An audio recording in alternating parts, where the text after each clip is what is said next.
Now, Camp David was initially called Shangri-La, which means heavenly place, which it is.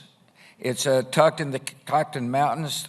Thankfully, it's only a 25-minute helicopter ride from the South Lawn, which means it's extremely accessible.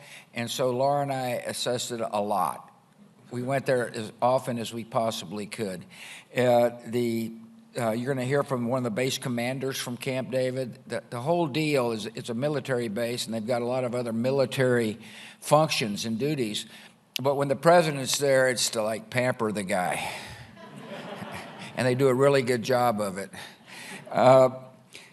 Dwight Eisenhower changed the name to Camp David, and my brother Marvin lobbied for a while to get me to change it to Camp Marvin. Thankfully, I didn't. We've got a lot of fond memories of Camp David, a lot. And, again, it's a place where Laura and I invited a lot of world leaders. Tony Blair's first visit to the United States, we took him to Camp David. Laura decided to have a movie there. They've got a nice movie theater called Meet the Family. Oh, Meet the Parents, yeah. I was asleep. And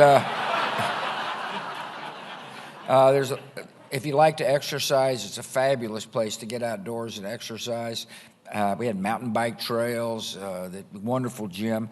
I think the thing that I remember most about Camp David was Christmases.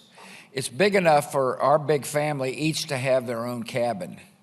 And so Mother and Dad would come, Jeb and his family, Neil and his family, Camp Marvin and his family, and Darrow. And it was a spectacular time. And the reason I emphasize the family aspect is because during the presidency, sometimes there's not, it's kind of hard to count on certain people, but you can always count on your family to bring you comfort and love.